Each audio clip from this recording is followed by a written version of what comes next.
말씀은 마태복음 17장 14절에서 21절 말씀입니다. 마태복음 17장 14절에서 21절 말씀.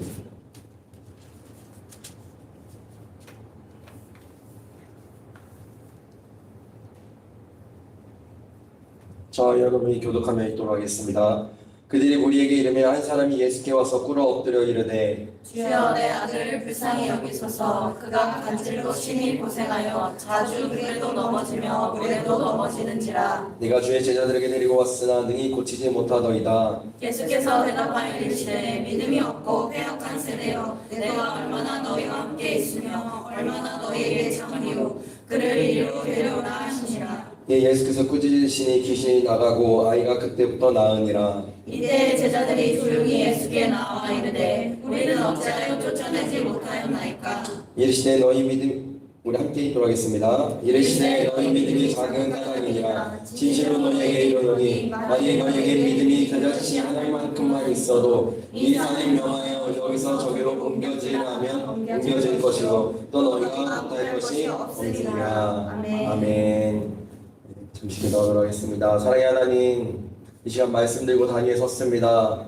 아버지, 이 부족한 종에게 주님의 권세를 던집혀 주시사 아버지 주님의 뜻만 전하게 하여 주시고 이 입술 가운데 주님의 놀라운 능력을 허락하여 주시사 성령의 기름 부음이 아버지 부족한 통로를 통하여서 이 성전 가운데 아버지 이 심령들 가운데 충만하게 부어지게 하여 주시옵소서. 아버지 예배 가운데 성령님 임재하여 주시고 우리를 굽어 살펴주시며 위로가 필요한 자에게 위로를, 용기가 필요한 자에게 용기를, 아버지 돌파가 필요한 자에게 돌파를 각자의 필요에 맞게 주님께서 역사하시고 응답하여 주시옵소서.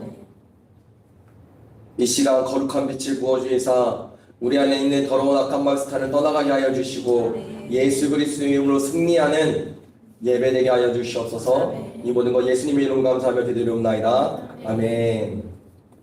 오늘의 말씀의 제목은 꿇어 엎드려입니다. 여러분, 하나님한테 쓰임받고 싶으신가요? 하나님과 더 가까워지고 싶으신가요? 그분의 마음을 내가 더욱더 공감하고 싶으신가요? 여러분, 그리고 여러분들의 삶에 오는 고난들을 잘 통과하시기 바랍니다. 우리는 고난을 통하여서 예수님을 더욱더 알아가게 됩니다. 우리는 고난을 통하여서 성령의 능력을, 그 기름 부으심을 충만하게 받기 시작합니다. 우리는 고난을 통하여서 말씀이 나와 동떨어진 말씀인 것 같은데 이 말씀이 내 가슴으로 팍팍팍팍 박히기 시작합니다. 그러니까 여러분, 고난을 외면하기보다도 그 고난을 내가 어떻게 잘 지나갈 수 있을까? 주님과 함께 어떻게 이 고난을 잘 이겨낼 수 있을까? 이 고난을 통해서 주님께서 나에게 원하시는 것이 무엇일까를 돌아보는 저와 여러분에게 간절히 축복합니다. 근데 고난이 오면 대부분의 사람들이 핀트가 나가게 됩니다. 고난이 오면 나도 모르게 내 안에 있었던 그 옛 자아들이 막 올라옵니다. 고난이 오면 내가 예수님을 바라보는 듯 하나 실은 예수님을 바라보고 있지 못합니다. 여러분, 고난이 오면 올수록 더욱더 주님과 대화를 많이 하셔야 돼요. 더욱더 주님께 붙어 있으셔야 돼요. 고난이 오면 올수록 그때마다 주님께서 이 고난에 뒤에 나에게 주실 그 상급이 무엇인지, 그 상이 무엇인지를 바라보셔야 돼요. 바라보셔야만 합니다. 아브라함에게 찾아온 기근이 우연이 아니라면 우리 각자에게 하나님께서 허락해 주시는 그 고난 또한 우연이 아닐 것입니다. 대신에 그 기근 가운데 내가 무엇을 선택하고 있는가? 내가 예수를 선택하고 있는가? 아니면 내 힘, 내 이성, 내 통밥, 내 경험, 이걸로 아직도 내가 해결하려고 선택하고 있는가? 예수님 믿는 사람은 달라도 달라야 되는 줄로 믿습니다. 달라도 달라야 되는 줄로 믿습니다. 여러분, 세상 사람들과 똑같으면 안 돼요. 세상 사람들이 문제를 해결하는 방법들을 우리도 똑같이 사용하나? 여러분, 그 중심이 다르고 그것을 사용하게 하시는 이가 주님이시라는 것을 인정하고 그 고난 가운데 내 자아가 산산조각나고 더욱더 주님께서 나를 사용하시기 편한 모습으로 변해져가는 그 놀라운 축복들이 우리들의 삶 가운데 이루어지기를 간절히 축복합니다. 여기 그 고난 가운데 있었던 한 사람이 있었습니다. 마가복음에서는 아버지예요, 아버지. 한 아빠예요. 그리고 자녀가 아픈 것만큼, 자녀가 힘든 것만큼 부모를 힘들게 하는 게 어디 있어요? 자녀가 내 말 안 듣는 것만큼 부모를 힘들게 하는 게 어디 있어요? 정원사님, 옛날에 저 담배 피는 거 발견했을 때 어땠어요?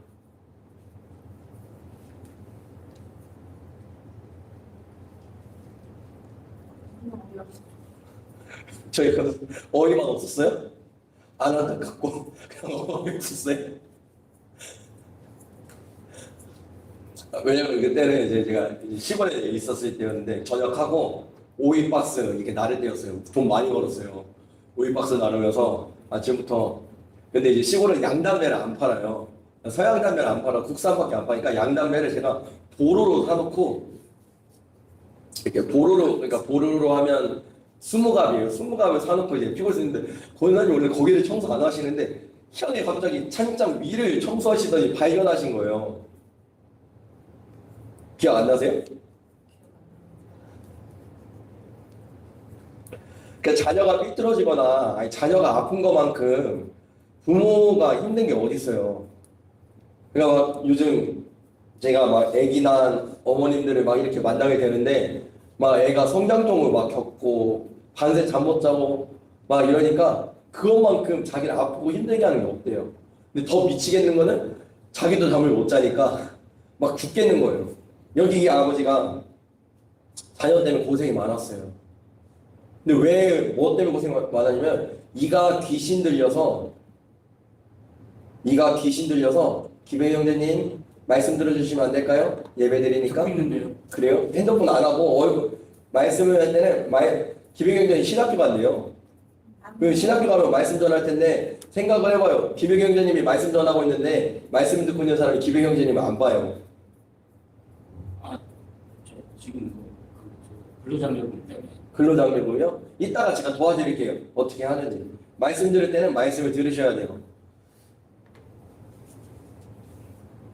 왜 그러냐면 얘네들이 간질, 그러니까 막 발작 일으켜가지고 불에도 넘어지고 물에도 넘어진대요.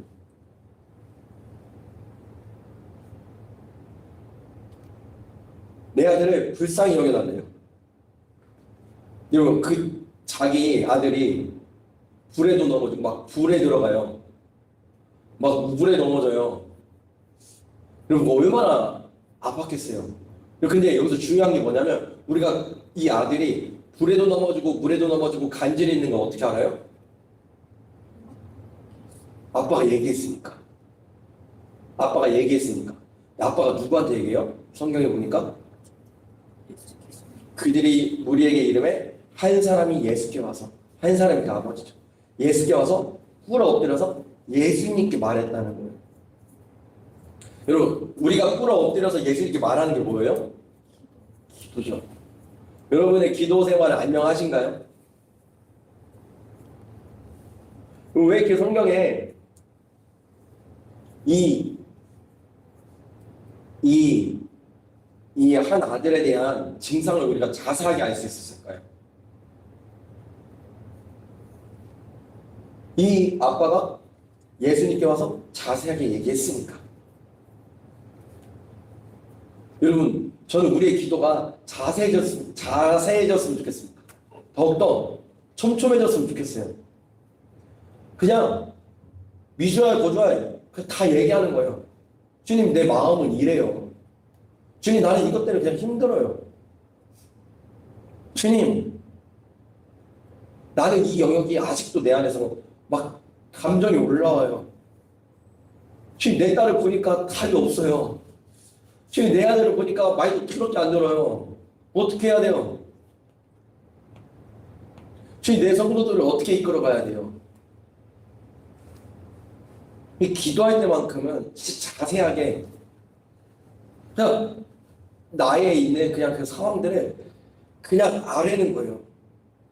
이 한 아버지가 예수님께 와서 상세하게 자신의 상황, 자신의 아들의 상황에 대해서 말을 해요.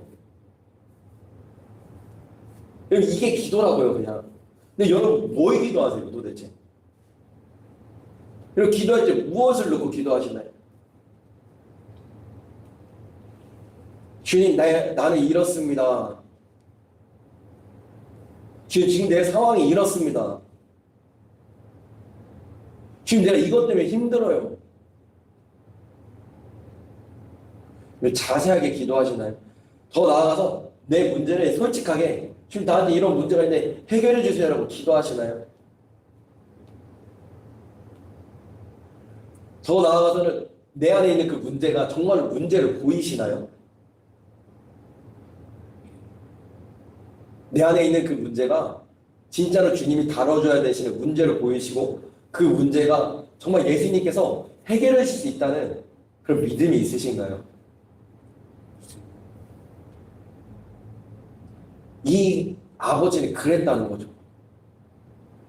이 아버지는 예수님께 꿇어 엎드려서 예수님께 말했어요. 그 말은 예수님께 결국에 기도했다는 거예요. 여러분, 기도하는 사람은 믿음이 있어서 기도할까요? 믿음이 없어서 기도할까요? 맞아요. 믿음이 있는 사람이 기도해요. 믿음이 없는 사람이 기도 못합니다. 주님이 나에게 응답하실 거라는, 주님이 내 기도를 듣고 계신다는, 주님이 나와 함께 하신다는 그 믿음이 있어야만이 기도할 수 있습니다. 그런데 믿음이 없어도 기도합니다. 그냥 처음에는 다른 사람이 하니까 그냥 따라가서 기도하면 좋으니까 꼭 막 대단한 믿음이 있다고 해서 기도하는 거 아니에요. 믿음이 있어서 기도하는 사람이 있는가 하면 믿음이 없어서 기도하는 사람도 있어요. 그런데 근데 믿음이 있어서 기도하든 믿음이 없어서 기도하든 문제는 기도에 대한 나의 태도라는 거죠. 기도에 대한 나의 중심이라는 거죠. 언제 중심과 태도가 바짝 올라와요? 맞아요. 힘들고 고난이 올 때 나한테 기도가 바짝 올라와요. 너무 감사하죠. 뭐가 됐든 내가 기도할 수 있음에. 그런데 기도하다가 힘들 때만 기도하고 힘들 때만 내 중심을 담는 사람은요, 한두 번 하는 듯 하다가 그러다가 중간에 기도가 끊겨집니다. 기도가 끊겨진다는 말은 내 기도에 내가 기도하러 나오지 않는다는 말이 아니에요. 기도에 대한 나의 태도, 중심이 끊겨진다는 거예요. 그러다가는 요단강을 건너요. 기도에 대한 중심이 다 죽어버립니다. 그래서 끝까지 가다가 결국에 또 막바지에 다시 한번 또 다시 중심을 잡고 오는 게 대부분의 사람의 기도에 대한 마음의 중심입니다. 여러분, 기도를 하는 것도 중요하지만 기도에 대한 중심을 잡는 것도 또한 중요한 줄로 믿습니다. 근데 기도에 대한 중심을 잡는 것 중에 가장 손쉬운 방법이 이 아버지처럼 하는 거예요. 대화하듯이 주님께 다 털어놓는 거예요. 내 마음을 감추지 마세요. 그냥 내 상황이 좋다고 말씀하지 마세요. 그냥 힘들면 힘든 대로, 또한 좋은 건 좋은 대로, 감사할 건 감사할 대로. 그래서 그 상황 설명까지 다 합니다. 내가 주의 제자들이 데리고 왔으나 능히 고치지 못하더라. 능히 고치지 못하니까 예수님께서 뭐라고 말씀하시냐면, 예수님께서 대답하실 때 믿음이 없고 패역한 세대요. 그래서 성경에 보면 예수님께서 화내실 때가 많은데요. 여러분, 주로 화내실 때 대부분이 언제 화내시면 믿음이 없을 때 화내십니다. 예수님께서 믿음 없을 때 주로 화를 내세요. 믿음이 없으면 사람이 그럴 때도 있죠. 상하잖아. 하나님께서 도와주고 계십니다.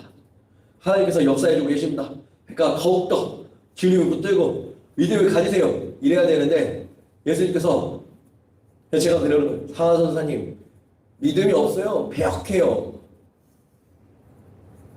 여러분 이거 견뎌내실 수 있겠어요? 여러분들의 믿음 없는 모습을 보시고.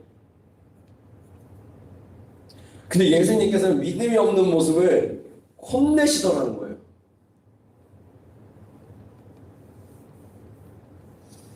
그러면서 말씀하시기 내가 언제까지 너와 함께 있으리요? 언제까지 내가 너희를 참으리요?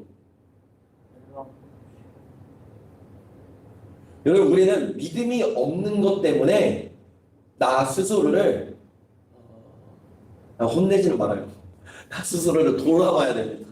혼내는 건 예수님이 혼내시는 거죠. 성령님이 말해서는 다른 식으로 우리를 혼내시지. 여러분 나는 내 믿음 없음을 갖고 기도해야 됩니다.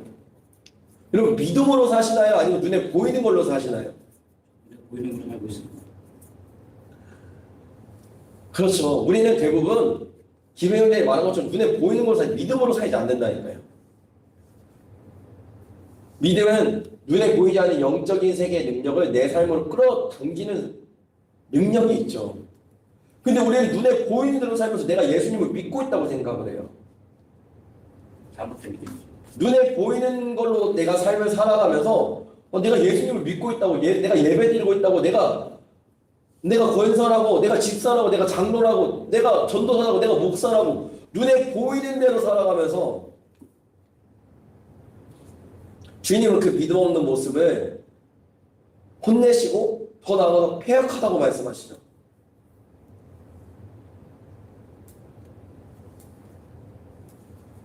그래서 여러분 우리 안에 있는 믿음 없는 모습은 우리는 주님 앞에 혼나야 됩니다. 우리 배집사님 자녀들을 혼낼 때 물론 때로는 감정이 들어갈 수도 있겠지만 잘못되라고 혼내요. 제발 그 잘못된 모습에서 돌이켜서 잘 되라고 혼내요. 잘 되라고 혼내죠. 근데 희한하게 받는 우리는요 언제나 주님께서는 지금 잘 되라고 혼내는 건데 혼낸 거예요. 집중을 해요. 아니 내가 문제를 말해주고 그 문제를 주님 앞에 갖고 가서 기도하고 그 문제를 회개하라고 말하는 건데 나를 무시했다고 생각하고 내 인격을 건드렸다고 생각하고 그러니까 나아지지가 않아요. 그럼 뱀이 와서 나를 물었어요.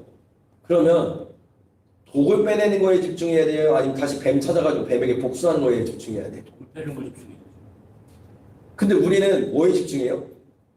나한테 와서 나를 무는 사람, 나한테 어떤 스크래치를 낸 사람, 나한테 뭐라고 한 사람, 여기에 집중을 해요. 거기에 내가 어떻게 반응하고 있는지는 집중하지 않고, 그리고 내 안에 어떤 영역을 말해줬는지에 집중하지 않고 다른 사람의 행동에 집중을 합니다. 그리고 그게 믿음 없는 태도예요.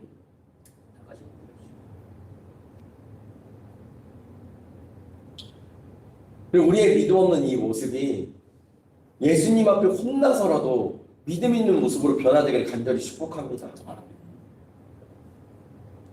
주님께서 우리를 때로는 혼내실 때 우리를 미워서 혼내시는 게 아니에요.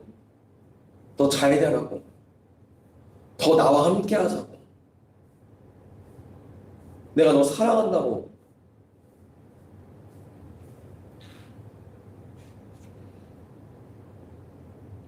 그래서 예수님께서 이제 그렇게 쟤네들에게 뭐라고 하신 다음에 그 아이를 데리고 오라고 하셨어요.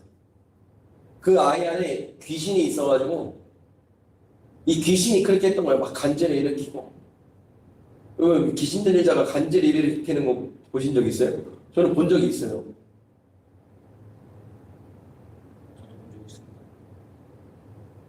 그리고 그 힘이 장난 아니에요. 이거는 뭐 남자고 여성이었는데 남자 4명이 달라붙어도 안 돼. 귀신이 내 신체적인 능력을 붙잡아가지고 온 근육을 쓰게 할 때는 그러니까 물에도 넘어지는 거예요. 근데 그 귀신에 대해서 예수님께서 뭐 하셨어요? 꾸짖으셨어요. 여러분 귀신은 꾸짖어야 됩니다. 우리 안에 다 귀신들이 있어요. 내 잘못된 자아상을 붙들고 너는 그냥 이런 존재야. 너는 그냥 이렇게 살아야 돼. 너는 이런 존재니까 이렇게 살아야 되니까 이렇게 해가지고 이렇게 해서 망해버려. 이렇게 만들어버리는 이 귀신의 존재가 있다고요. 이 귀신은 꾸짖어야 된다고요. 오냐오냐 해야 된다고 해서 귀신이 안 나가요. 그 순간은 넘어갈 수 있겠지만 귀신을 꾸짖어야 돼요. 예수님께서 꾸짖으셨으면 우리도 꾸짖어야죠. 근데 우리는 어떻게 해요? 귀신을 꾸짖어요? 아니면 그냥 넘어가려고요. 내 안에 죄악된 영역들을 꾸짖으려고요? 아니면 그냥 넘어가려고요? 예수님께서 하셨다면 우리도 그렇게 해야 되는 거 아니에요? 예수님도 귀신을 꾸짖었다면 우리도 귀신을 꾸짖어야 돼요.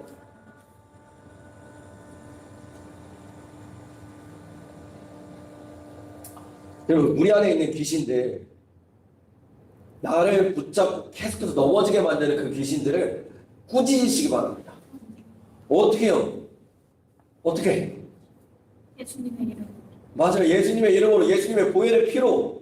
여러분, 기도할 때마다 우리는 선포해야 돼요. 예수 그리스도로 명하노니 내 안에서 나를 붙들고 있는 더러운 악한 방에서 떠나가 있지어다. 귀신이 특별히 마귀가 뭐를 붙잡는다고요? 생각. 그 양주시 선교사님은 세 가지를 말씀하셨죠? 생각, 마음, 입술, 혀. 이 세 가지를 붙잡는다고. 그러면 이 세 가지를 붙들고 있는 내가 이 세 가지가 성령님의 다스림 속에 있을 것인가? 아니면 귀신의 다스림 속에 있을 것인가? 귀신의 다스림 속에 있는 영역은 꾸짖고 성령님의 다스림 속에 있는 영역은 더 깊은 성령님의 다스림 속으로 들어가야죠. 귀신은 꾸짖어야 된다고요. 꾸짖어야 된다고요. 귀신의 타협을 주고 그냥 넘어가고 뭐 이런 애들이 아니에요. 얘네들 무정력으로 떨어져야 되는 애들이에요. 그럼 특별히 귀신은 충격받을 때 들어옵니다. 힘들고 어려울 때. 저희 아버지는, 이것도 뭐 들은 얘기지만, 저희 아버지는 되게 소심하고, 되게 점잖고, 말수도 없는 분이었는데, 우리 큰아버지가 약간 좀 까칠하신 분이에요. 큰아버지가. 근데 아빠랑 나이 차이가 한 20살 나죠? 거즘 20살 나요. 그러니까 뭐, 너무 격이 있어요. 근데 이제 공부하다가 자고 있으니까 뒤에서 한 대 이렇게 때리셨대요. 그래서 그때 재수할 때였나? 그때 충격받고 들어온 거예요. 최일수 목사님이 집회를 가셨는데 귀신 들린 어떤 분이 이제 그 집회 때 난리를 친 거예요. 그러니까 집회 때 난리를 친 게 집회가 끝나고 교회에 남아있을 때 난리를 친 거예요. 최일수 목사님 그래가지고 막 산책하시다가 목사님 사원이 안 돼가지고 불러가지고 가가지고 갔는데 귀신이 언제 들어왔냐면 보니까 어렸을 때 엄마랑 아빠가 그거였어요. 알코올 중독 정도. 그러니까 그것 때문에 맨날 엄마가 맞고 막 이랬던 거예요. 그래서 이 여성분은 결혼할 때 착한 남자, 술 안 마시는 남자. 이거 2개면 되는 거예요. 근데 결혼했는데 이 안에 귀신이 언제 들어갔냐면 6살 때인가 그 폭력을 막 휘두르는 아빠를 막겠다고 칼을 들었대요. 그런데 뭐 무섭고 하니까 칼을 놓치고 하면서 막 그때 그 충격 속에서 귀신이 마음속으로 싹 들어온 거예요. 이 속 안에 막 있다가 강한 기름 부음 있는 주의 사자가 가니까 그 귀신이 드러나는 거예요. 그래가지고 귀신을 막 꾸짖으면서 언제 들어와서 막 이렇게 하니까 그때 다 들어왔다고 하더라고요. 그럼 충격을 먹을 때 귀신이 들어와요, 내 안에.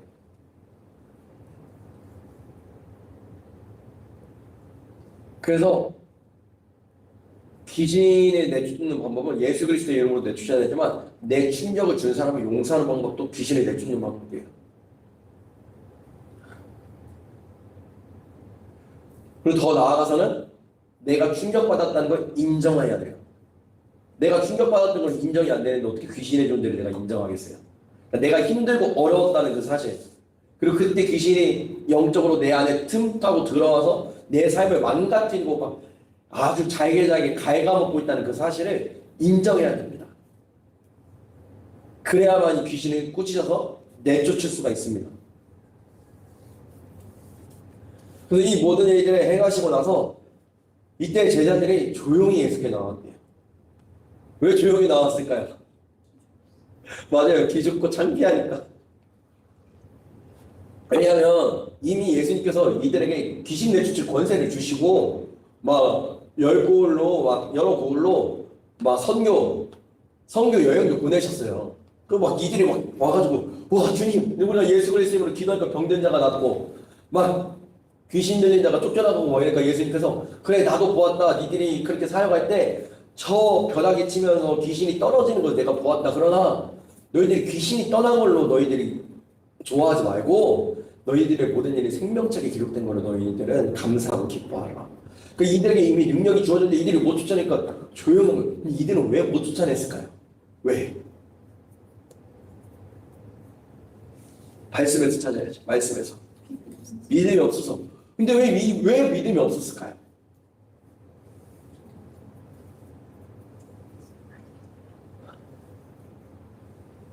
왜 믿음이 없었을까요? 지금 우리 전에 들었던 말씀이 뭐예요? 변화산.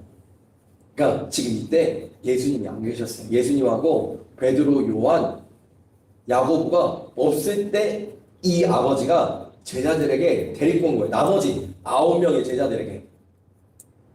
예수님이 없으니까, 예수님이 보이지 않으니까 이들에게 믿음이 없었던 거예요. 그럼 믿음이 없다는 건 예수님이 보이지 않는 게 믿음이 없는 거예요. 그의 상황을 보고 믿음이 없다가 아니라 어떠한 상황 가운데서도 예수님을 진짜로 바라보고 있고 내가 중심으로 예수님을 찾고 있다면 그 믿음이 있는 거예요. 이들에게 예수님이 없으니까 지금 믿음이 없는 거예요. 예수님이 나와 함께하는 게 믿음인 줄로 믿습니다. 그분이 나와 함께하지 않는 게 믿음이 없는 거예요. 어떤 상황이 문제가 아니고 내가 어떤 상처를 받았느냐가 문제가 아니고 내가 지금 어떤 영적인 문제 아니면 어떤 내 마음속에 있는 스크래치 아니면 내가 어떤 트라우마 여러분 이것 자체가 문제가 아니에요. 진짜 문제는 그 문제 가운데 어려운 환경 가운데 내가 예수님과 함께하고 있느냐 아니냐가 믿음이 있냐 없냐라는 거죠. 어떤 사역자들은 정말로 눈에 보이는 여러 가지 일들을 합니다. 근데 어떤 사역자들은 눈에 보이지 않는 이름도 없이 사역하시는 분들이 있어요. 여러분 그러나 어떤 사역의 열매나 결과로서 주님 앞에 우리가 심판받을 것이 아니라 내가 얼마나 예수님과 함께 했었느냐, 내가 얼마나 그분과 동행했었느냐. 성경에 뭐 어떤 미사여구 없이 그냥 예수님 하나님과 동행하였던 에녹과 수많은 기적들을 일으키면서 이스라엘 백성들에게 친정받던 가장 위대한 선지자 엘리야. 여러분 이 둘의 결과는 똑같았어요. 죽지 않고 그저 하늘로 올라갔어요. 예수님과 함께 동행하는 거나 수많은 기적을 일으킨 거나 하나님께서 똑같이 보신다는 거예요. 지금 이 제자들은 예수님이 보이지 않아서 믿음이 없어진 거예요. 그럼 믿음은 실제적인 것입니다. 믿음은 내 생각과 내 감정과 내 입술을 정복하고 다스립니다. 믿음은 내 상황 속에서 내 상황을 내가 통제하지는 못하죠. 뭐 어떻게 통제해? 내 안에서 벌어지는 일들이 내가 가만히 있어도 벌어지는 일들이 있는데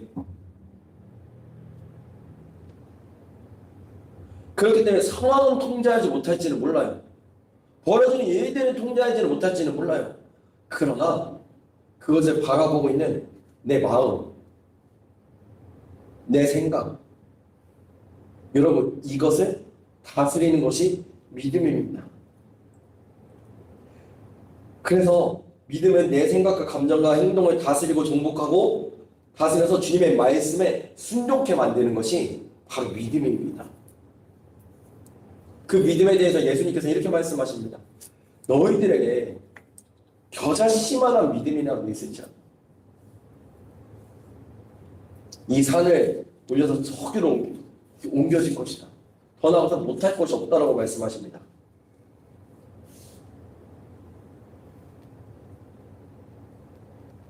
믿음이 작은 자다. 여러분들이 적어도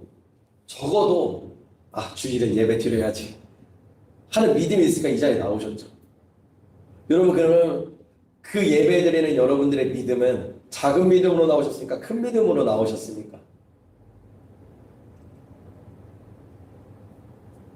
네, 겨자씨만한 여기에 대한 수많은 말씀들이 있지만 겨자씨를 심으면 겨자나무가 무지하게 크기 때문에 이 작은 거나 큰 거나 맞다 수많은 말들이 있지만 그럼 저는 이렇게 설교하고 싶어요. 그 작은 믿음만 있을지라도 놀라운 역사가 일어난대요. 겨자씨만한 믿음. 왜 그러냐면 영적인 세계는 그런 것이기 때문에 그래요. 이 작은 믿음으로 영적인 세계에 내가 도킹되고 연결이 되면 그 영적인 세계의 수많은 능력들과 하나님의 일하심을 내 삶으로 끌어당길 수 있기 때문에 그래요. 그러면 실제로 이 산이 옮겨집니다. 움직이지 않을 것 같던 그것들이 움직여지게 되어 있습니다. 믿음은요. 믿음은 그래서 매우 실제적인 것입니다.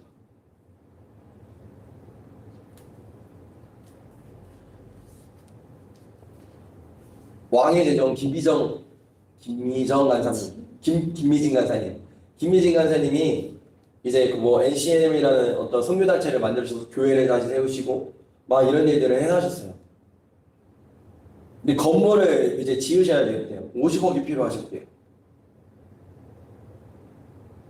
근데 이제 코로나 기간 동안 19, 20, 그 기간 동안에 선교비로만 집행한 게 30억, 40억이래요. 그 선교비를 집행 안 했으면 건물 지었죠. 건물 지었는데 선교비로 집행하셔서 건물을 못 짓고 계시는데 이분들의 이 단체의 또한 믿음은 빚지지 않는다는 거예요. 그리고 이분이 빚지라고 말할 때는 어떻게 말씀하시냐면 가게에 갖고 있는 재정의 반절. 그러니까 만약에 내가 아파트가 있어. 내 아파트가 10억짜리야. 그럼 5억까지만 빚져라. 근데 이 건물을 지으면서 빚을 안 진대요. 홍성모 목사님하고 홍성모 목사님 그 전에 대표였고 이제 김미진 간사님이 그 다음 대표를 맡으셔가지고 두 분이서 같이 이 단체를 이끌어 가시는데 홍성모 목사님한테 가가지고 목사님 우리가 돈을 건축 비용으로 써야 될까요? 선교 비용으로 써야 될까요? 홍성모 목사님 우리는 하나님의 영광을 위하여 삽니다. 당연히 선교 비용을 위해서 써야죠. 건축 비용을 하나님께서 마련해 주십니다. 앞에서 이렇게 떵떵거리면서 말씀하셨대요. 그리고 근데 돈이 없어. 근데 문제는 건축할 돈이 없는 거예요. 또 이제 건축은 이제 들어가기 시작했는데 매달 이렇게 대금을 치러야 되는데 하나님이 하라고 하셔서 그렇게 했는데 없는 거예요. 없는 거. 그럼 어느 날 이분이 이제 금식하고 이렇게 올라가셨다가 이제 내려가시면서 그 건축 부지에 막 차 타고 들러가고 있는데 거기에 홍성 목사님이 그 건축 부지에서 무릎 꿇으시고 밤 12시에 두 손 들고 방언으로 기도하고 계시더래요. 그러니까 앞에서는 딴딴거리게 말해놓고 감이 없으니까 뒤에 가서는 기도하는 거예요.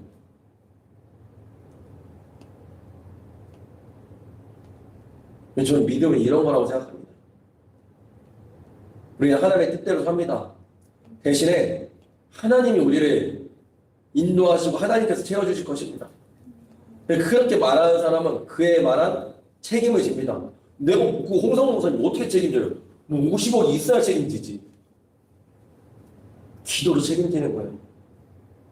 기도로 하나님의 일하심을 움직이는 거, 하나님의 역사하심을 움직이는 거예요.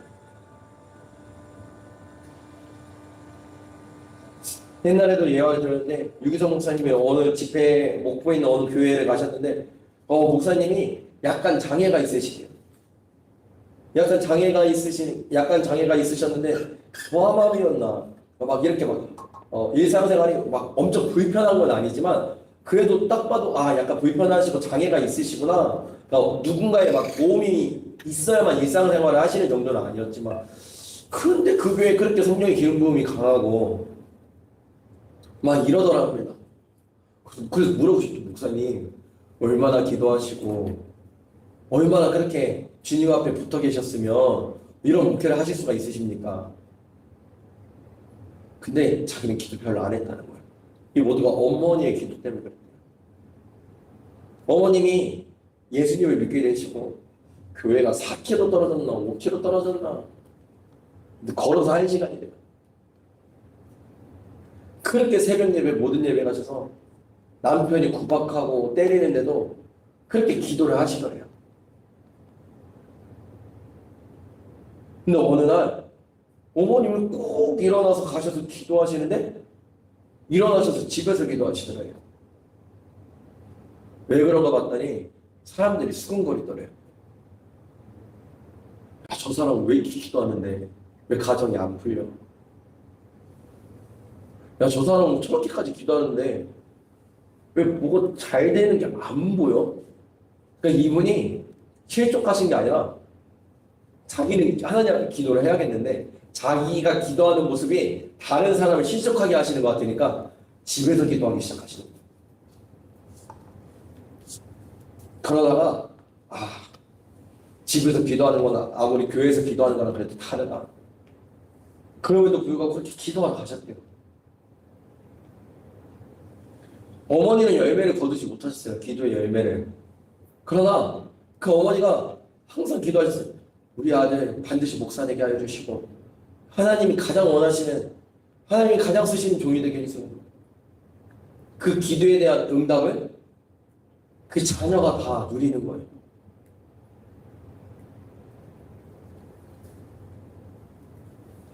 오늘 이 귀신 들려서 가장 힘들어했던 이 아이의 아빠가 예수님 앞에 나와서 꿇어 엎드려 기도합니다.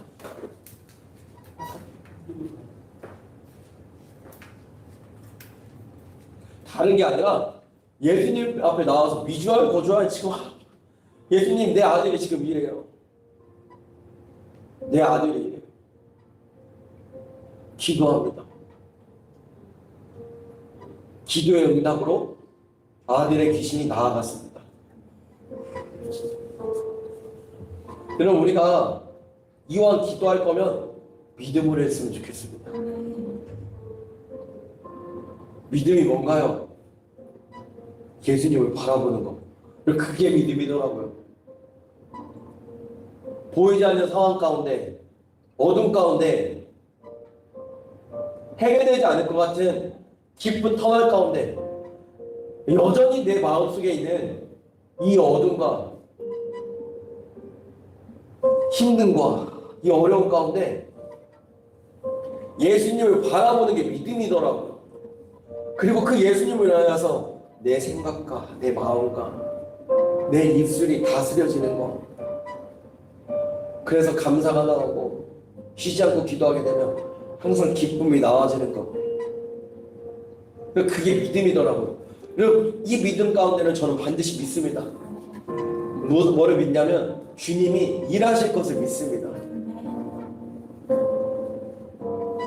우리 안에 각자 안에 있는 귀신들은 꾸짖어 내쫓으시고 믿음으로 예수 그리스도를 바라보기를 간절히 축복드립니다. 그래서 고만고만한 삶이 아니라 주님과 동행함으로 이 땅 가운데 놀라운 예수 그리스도의 흔적을 남기고 아름다운 간증의 주인공이 되는 저와 여러분들에게 예수 그리스도 이름으로 축복합니다. 그래서 그 복을 받으셔서 복의 근원이 되셔서 그 복을 여러분들의 직장과 가정과 학업과 그리고 또 여러분들의 사업체와 이 산성동과 이 대전과 이 대한민국과 휴전선을 넘어 저 북한 땅과 그리고 온 열방 가운데 이 복을 마음껏 나눠주는 저와 여러분에게 예수님의 이름으로 축복합니다.